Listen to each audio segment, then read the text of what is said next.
I got divorced from my wife after 18 years of marriage. The reason was her affair. When I found out about my wife's affair, I couldn't believe it, and it was quite a shock. But at the same time, I felt it was inevitable. That's because my wife and I were mismatched.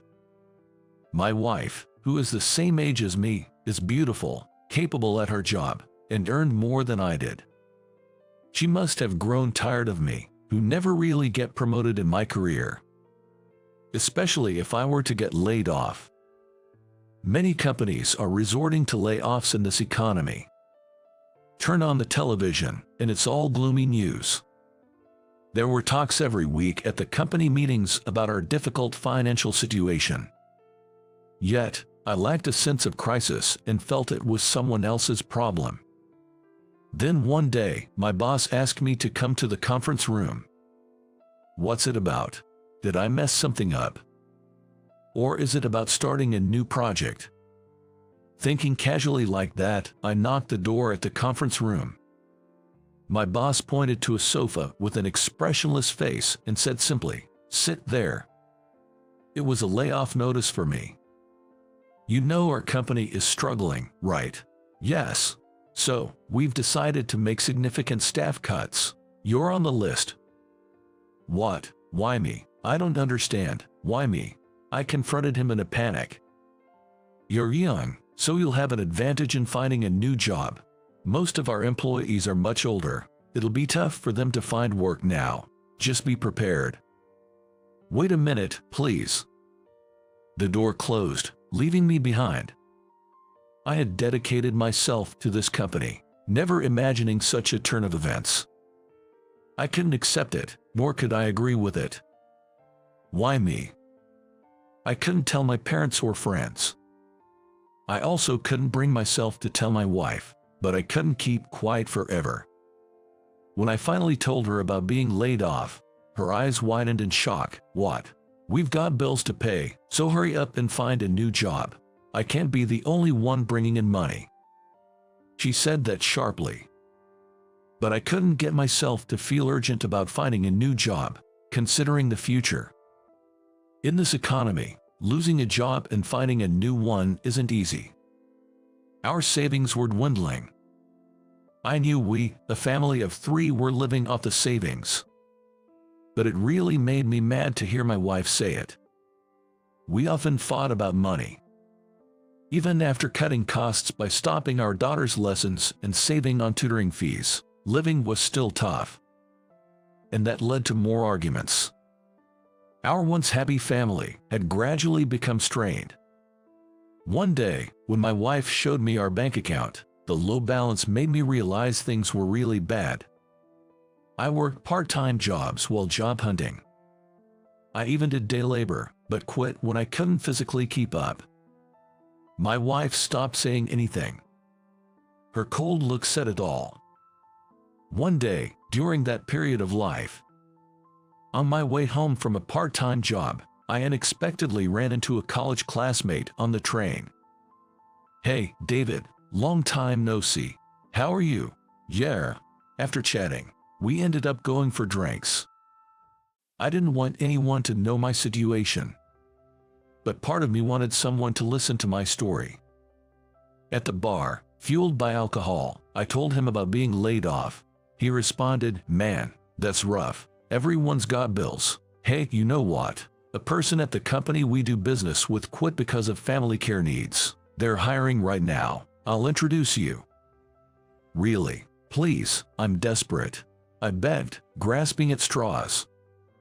It seemed like a glimmer of hope. With that in mind, I headed home from the bar. On the way, I saw a car parked by the road and my wife getting out. "Huh? Did someone give her a ride?" I was about to approach when a man came out of the driver's seat, put his arm around her waist, and pulled her close. What's this? That night turned into a big fight, and we decided to divorce. I told her I didn't want any money. We had a 17-year-old daughter, Natalie. I thought she would choose my wife, but she decided to stay with me. Honestly, that made me happy. After that, Natalie and I started living together. She never said it, but I knew she was deeply shocked to find out about her mom's affair. Every time I saw her crying alone in her room, saying why did she betray us, I felt an overwhelming sense of guilt for not being a better father. Natalie was doing her best. She was smart and always at the top of her class in school. She must have taken after her mother. As for me, since the divorce, I just couldn't focus on work. The company I was introduced to was fairly well known, and without my friend's help, I would never have been hired there. Fortunately, I managed to get a job at that company. There were many more talented employees there, and I felt out of my league. Then one day, I made a terrible mistake. A shipment from overseas was delayed due to a cargo ship's delay, causing a delay in the delivery to the client. It was a sudden incident, but I knew there was a possibility of it happening, yet I hadn't informed the client beforehand. The client was furious when they found out, and the deal fell through. My boss, Kevin, didn't scold me outright, but he put his hand on my shoulder and said, "I'll have to report this to the boss." That's when I thought I might be fired, and I couldn't focus at work after that. About a month later, I was called in by Kevin. He told me I was being transferred to a branch office in the countryside. It was basically a demotion. I had a feeling it might happen, but it was still a shock. Kevin said, "Don't take it hard. I think you'll do better in that branch. You can work there more freely." All I could say was, "Understood." When I got home, I told Natalie about the demotion. "I'm sorry for being such a useless dad." She said, "Don't say that. You're doing your best. Don't blame yourself." She's such a kind girl. Natalie is turning 18. She's been accepted into a national university in California and will start living alone this spring. So, Natalie and I will be living apart. Since we were apart, we kept in touch occasionally. "Natalie, are you doing well? How's living on your own?" "Yeah, I've gotten quite used to it. I've made a lot of friends at uni, too." "That's good to hear." Hearing her cheerful voice made me feel better too. "How about you, Dad? How's it over there?" "There's a lot of nature here. It's nice." The branch, where I was transferred, turned out to be much better than I expected. Being in the countryside, the air is clean and, more importantly, the people are wonderful. Not just the employees, but everyone in the town is friendly and kind. They greet with a smile. It feels like everyone in the town is family. Since I came here, I've been learning to work at my own pace and gradually getting accustomed to the job. By the end of the first year, I got much better at my work, and the staff started saying, "We're really glad to have you, David." It was fulfilling to feel appreciated and useful. I tried to contact Natalie at least once a month. Or rather, she would regularly call me. "You've changed a lot, Dad. You seem so much more alive now," she told me. Even after starting university, she worked hard and always stayed at the top of her class. She really did well. One day, I casually asked her, "Have you decided on a job yet?" She replied mischievously, "I have, but I'm not telling you yet." Though I was quite curious, I just said, "Okay," and didn't press further. After that, I worked hard at the branch office. Gradually, I started getting results. And incredibly, 2 years after being transferred, I was appointed as a deputy branch manager. When I told Natalie over the phone, she was as happy as if it were her own achievement. When she was in her 4th year of college, she shared some news. She had got a job. When I said, "Congratulations," she giggled over the phone. "Is something funny? You'll understand soon," she laughed. A few months later, I was told to return to the headquarters. I was a bit surprised, thinking I would stay at the branch. Going back to headquarters meant I could see Natalie. I was about to tell her when she contacted me. Unusually, we did a video call that day. "You're coming back, right? It'll be nice to see you after so long," she said right off the bat. Huh? How did she know? Out of curiosity, I asked her why she knew, and she said something unclear like, "I knew it from hearing Dad's voice." We chatted about trivial things, and finally, she said, "I'll be waiting for you here." I replied with a smile, "Yeah, wait for me." A month after that call, I returned to the headquarters. It was sad to leave the branch office colleagues and the friendly neighbors who had been so kind to me. Everyone said warmly, "Come visit us anytime." Divorce, layoffs, job changes, and demotion. A lot had happened in a short period, but my time here had refreshed me. I truly felt that being demoted turned a good thing. Then, I boarded the express train and headed to the headquarters. That was a long journey. As I arrived in front of the company and took a moment to rest, my cell phone rang. It was from the company. Were they worried because I was late? "Hello, hello." As soon as I answered the phone, I heard a young woman's voice on the other end. "Hello, welcome back. There's something to hand over to you. Could you please stop by the reception?" she said. Was it someone from HR? The voice sounded familiar, but I couldn't recognize who it was. And what could the reception possibly have to give me? Full of questions, I headed to the reception anyway. There was a young woman sitting there. She looked down, and her face was not visible. "Good afternoon. I'm David. I received a call from you just now," I said to her. Then she looked up, smiling broadly, and said, "Welcome back." At that moment, "What?" I exclaimed in surprise. It was Natalie sitting in front of me. Her name tag read Natalie Brooks. Astonished, I watched as she giggled and said, "I've been working here since this spring." Come to think of it, I hadn't asked her which company she had decided to work for. I never imagined it would be my company. And then she handed me a bouquet of flowers. There was a card with a message, "Welcome back. Looking forward to working with you." "What's this, Natalie?" I felt an overwhelming sense of happiness. Then Kevin also appeared. "Working at the same company with your daughter. That's enviable," he said with a smile. "Welcome back. We're counting on you here." I bowed and replied, "Thank you, I'm looking forward to it too." That evening, I decided to go out for dinner with Natalie, who I hadn't seen in a while. After sitting down and toasting, I asked, "Why did you choose this company? You could have got a better one, couldn't you?" She laughed and replied, "Well, I was worried about you, Dad.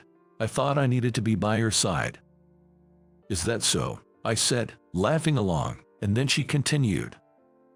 "When I went for the interview, Kevin was the interviewer. He recognized me as your daughter right away. He said that you are a very hard-working person." I also learned this from her story. Kevin didn't intend to demote me. He sent me to the countryside branch, meaning for me to take a little break and enjoy the relaxed rural life. At that time, with all that had happened, he thought the countryside branch was a better fit for me. It was his way of being kind. Natalie said, "With such a kind boss, I thought I could work here with peace of mind. That's why I chose this company," smiling. Then, a bit shyly, she added, "Well, the main reason was that I wanted to work at the same company as you." What a sweet daughter. She started working as a receptionist at the headquarters, and her beauty quickly made her popular among the male colleagues. As a father, I'm a bit worried, but she's truly a daughter to be proud of. Thanks to my accomplishments at the branch, I'm now doing well at work. From now on, I plan to work hard alongside my proud daughter. My name is Jack. I work in the management department of a shipping company. Lately, my wife's behavior has been odd. Since she works from home as a translator, she seldom goes out, except for shopping or to the hair salon.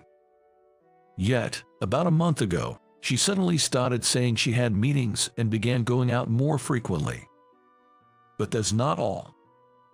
She's been spending more time secretly on her cell phone and computer, and on weekends, she says I'm going out for coffee with friends.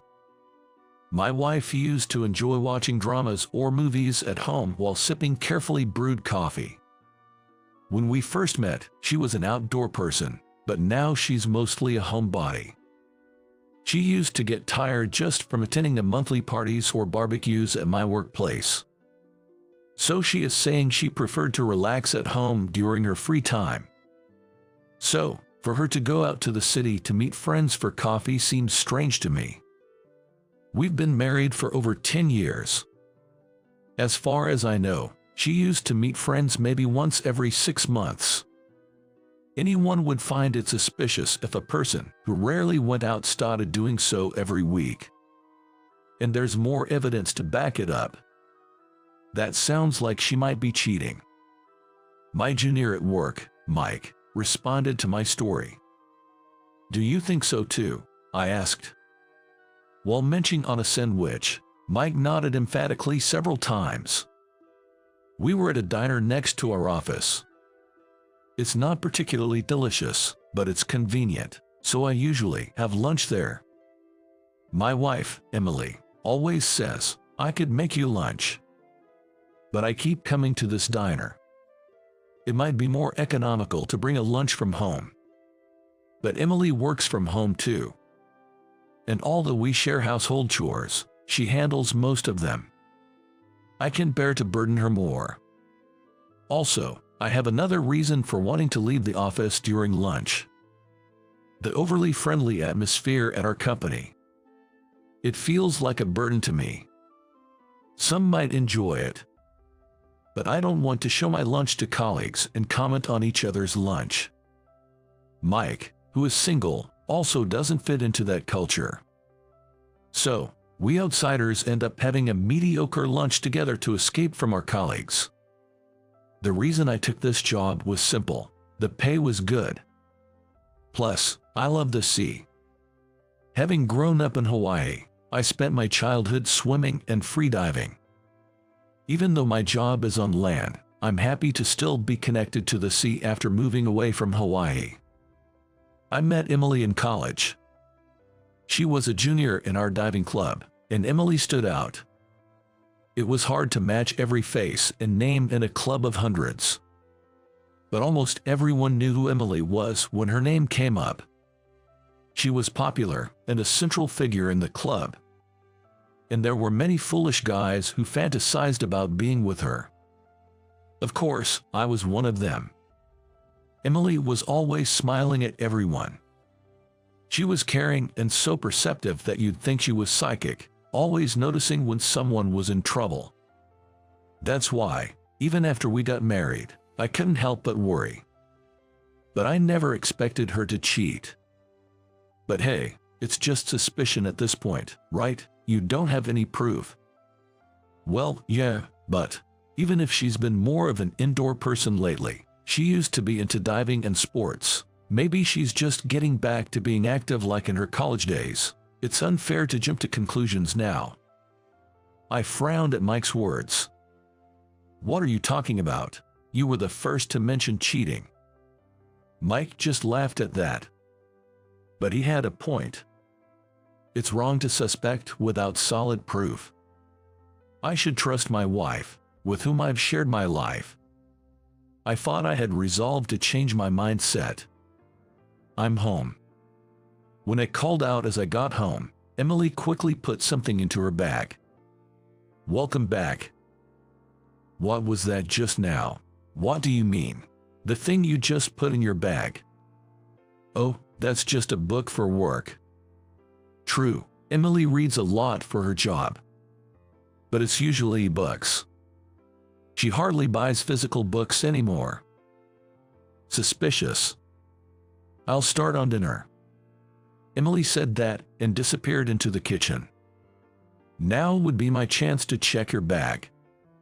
She seemed hurried and was clearly trying to cover something up. It might be evidence of her infidelity. I reached for the bag, but I decided not to. Even as a spouse, this would be a violation of privacy. I would feel awful if she did the same to me. I'll find proof elsewhere if I need to. And I was afraid of confirming that my beloved wife might be cheating. After dinner was ready, we sat down to eat. I tried to enjoy Emily's cooking, changing the topic. So, my boss Bob is being unreasonable again.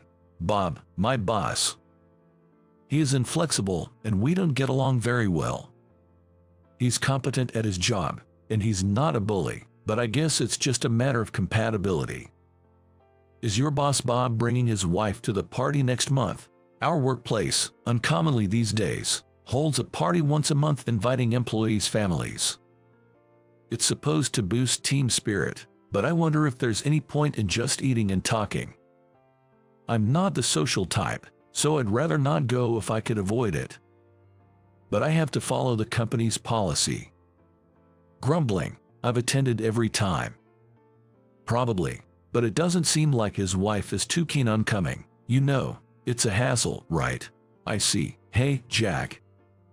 Emily started to say something but then clammed up when I tilted my head and gave a questioning look. What's up? Never mind, it's okay. More importantly, isn't this stew delicious? I was curious about what she was going to say, but it seemed better not to press. She makes such delicious meals for me. I decided to brush off my earlier concerns as just my imagination. I bit into the tender beef and felt happy with Emily's smile and the delicious food. The next day, Emily had told me she would be home late. She had a client who was only free at night, so the meeting had to be late. After finishing my work, I took Mike to our usual diner, even though it wasn't lunchtime. I'd like to eat something nicer for dinner, you know. What's wrong with this place? It's not bad, and I get anxious being alone. If you're that worried, why don't you just ask her directly? Oh, excuse me. 2 beef stew, please. I shook my head at Mike's suggestion, and he sighed heavily. Man, Jack, you're being kinda soft. Don't say things that hit me so hard. 2 beers, please. I intended to drink lightly, but to distract myself from my gloomy mood, I ended up drinking a bit too much. Mike, let's go to one more place. No way, let's head home. In front of a busy train station, Mike and I were having this conversation. Then it happened. Look over there, Mike pointed, and I followed his gaze. There was Emily. Emily was walking closely with a tall man. The guy seemed pretty young. He looked somewhat familiar, but... Jack, let's go. Let's follow them. Mike forcibly dragged me along as I stood there, confused. It's too early to conclude it's an affair. She's probably just walking to the station with a client after their meeting. With all the recent dangerous incidents, I'd actually be thankful if he's escorting her for safety. My agitated heart was finally starting to settle down. We can hear their conversation. Should we get closer? No, it's fine. It's probably just her work. Jack, look. At that moment, my mind went blank again. Emily and the young man were smiling and shaking hands firmly. Calm down, calm down. They didn't kiss or anything. But, however... Jack, sorry. They've already left. It's okay. Everyone shakes hands, right? Oh, want to go for another drink? No, it's fine. Thanks, though. I thanked Mike and decided to call it a night. When I got home, Emily had already returned and was on the phone in the bedroom. I couldn't help but listen in, though I knew it was wrong. I could only catch bits and pieces of Emily's conversation. Just now. So happy. Can't wait. Want to. These keywords could be interpreted in many ways. But my heart was already dominated by suspicion and mistrust, making it sound like a secret rendezvous was being planned. Okay, talk to you later." Emily hung up the phone. I went back to the entrance as if I had just come home and called out, "I'm home." Emily came out of the bedroom with a smile, saying welcome back, and headed to the kitchen. I glanced at the bedroom where the door was left open. There was Emily's cell phone, tossed on the bed. I swallowed hard and picked it up. Then I opened a call log. There it was, Sander. I hardly slept that night. My mind was filled with nothing but bad thoughts, and I felt dizzy even though I was lying down. "You look pale. Are you okay?" "Yeah, I'm fine." Heading out. Riding the train, my thoughts were a mess. It's pathetic to suffer this much without any solid proof. If she really is cheating, what should I do? As I walked through the company's entrance, Mike came running up from behind. "Jack, there, I found him, from yesterday, you know. The one. He must have been quite rushed." Panting heavily, Mike tried desperately to tell me something. "Mike, calm down and explain, please." "Oh, come on, just follow me." Mike pulled me back the way we came. Near the entrance, he stopped and pointed. Look, there were 2 security guards. One was an older man, and the other, the one from yesterday, walking with Emily. He had a friendly face, reminiscent of a small dog, and a well-built physique. Definitely the man Emily was shaking hands with. He wasn't a client after all. But I couldn't believe he was one of our security guards. As I watched for a moment, the older man began to move. I followed and approached him. "Excuse me." The older man turned and nodded at me. "Is that other security guard Sander, right?" But the man shook his head. "No, that's not his name." He answered suspiciously and made a troubled face. "If that wasn't Sander, then who is Sander? Could there be a third man? Or is this person lying to me? No good, I'm losing my mind over this. I need to find evidence. I must get evidence." So, I decided to monitor Emily and the young security guard. But since that day, Emily stopped going out.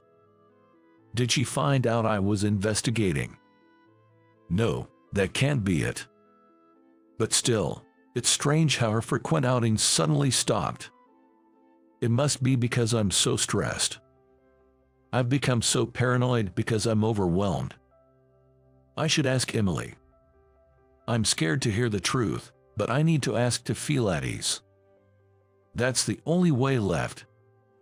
I steeled myself. I need to talk to you. That night, when I brought up the topic after coming home, Emily looked momentarily anxious. But she seemed to sense something. She looked me straight in the eye and opened her mouth heavily. "I'm sorry." My heart sank at Emily's words. What is she apologizing for? Was she really cheating? No way, right? My mouth trembled and my throat tightened, unable to speak. I've been meaning to say this. I just couldn't bring myself to. I didn't want to hear any excuses. I felt a surge of anger and nausea, wanting to run away. But I had to hear the truth from Emily. So, I asked her. "Since when?" "2 months ago." "Didn't you feel guilty? Just a little?" "Just a little, after doing something like that. I'm sorry, I didn't think it would hurt you so much, Jack." A wave of hot rage washed over my cold body. Of course it hurts. I can't believe Emily would cheat. Then, Emily looked puzzled. Confused, I stuttered. "Cheating? What do you mean? You can't just play dumb now." "Wait a minute. I haven't been cheating." "Oh." Emily seemed to realize something, nodding several times before facing me again. "Did you see me with another man?" "Yes, with a young man, looking happy." "That's not it. That man is my teacher." "What?" According to Emily's explanation, The man she was walking with near the station was indeed a security guard from my company. No mistake about it. But he wasn't a lover or anything. He was her teacher. The lesson is sign language. Emily showed me several sign language textbooks lined up on the desk. They had notes written in various places and were marked with sticky notes. While flipping through the well-used pages, I suddenly realized something. "Is it for Bob's wife?" At my question, Emily nodded. Bob's wife lost her hearing in an accident a few years ago and is hard of hearing. She shows up at parties with Bob but often stays alone, unable to join in the group. Emily wanted to bond with her but hadn't been successful. However, at the last barbecue, she saw a man communicating with Bob's wife in sign language. When she approached the man, it turned out he was a security guard hired from outside. He had become friends with one of the executives and was invited to company gatherings. His sister has a hearing disability, and he's been using sign language since he was a child. When he said, "Would you like me to teach you?" she decided to take him up on it. Learning on her own would take time. She wanted to be proficient by the next gathering, so she decided to take his intensive training. The scene I saw yesterday was them returning from a study session, shaking hands in joy and gratitude for her progress in sign language. The worn-out bucks proved Emily's story was true. But I still wasn't convinced. "Why didn't you just tell me? Was there a reason you couldn't say anything?"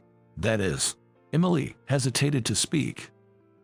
When I urged her to talk, she timidly said with a frown, "I thought about telling you many times, but you and Bob don't get along right.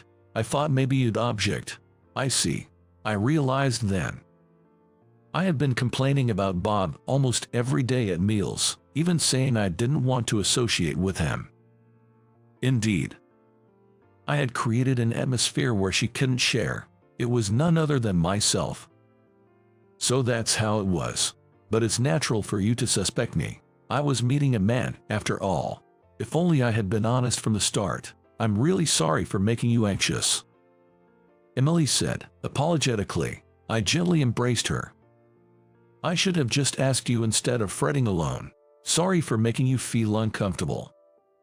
That settled everything, I thought, but there was one more question left. Remembering, I let go of her and grabbed her shoulders. "Who sent her?" "Huh? I'm sorry, but I snooped on your phone. There was a call history from someone named Xander." "No, Jack, that's not Xander. It's Alexander, the man teaching me sign language." Hearing that, I was utterly confused. The security guard was the sign language teacher, Alexander. And actually Xander. One after another, my assumptions were overturned. Amused by the absurdity, I burst out laughing. Emily joined in with a cheerful laugh. It's been about 2 months since I started suspecting Emily of cheating. Finally, my heart felt clear. After that, I started learning sign language with Emily. Perhaps because we shared a common challenge, I feel like our bond has deepened more than before. It might sound exaggerated, but I truly believe that. And I finally met the rumored Alexander. He's a very serious and nice young man, and when he learned that I had suspected him, he apologized profusely. At his gesture, both my wife and I felt embarrassed and ended up apologizing instead. It was a bizarre scene, with everyone apologizing though no one was at fault. Then came the day of the next gathering. This time, it was a standing party. As usual, I attended with my wife, Emily. As soon as we entered the venue, I saw Alexander waving and calling out, "Jack, Bob and the others are already here. I'll wait here for you." Bob was deep in conversation with some executives near the entrance. Looking around, I found his wife leaning against the wall at the edge, looking down. Emily smiled and nodded when I glanced at her. Bob's wife looked up at us, tilting her head in uncertainty. "Hello." I greeted her using the sign language I had learned. "My name is Jack. Would you like to talk? She looked at me wide-eyed. Then her somber expression brightened as she returned the greeting. Hello. Her smile made me feel warm inside.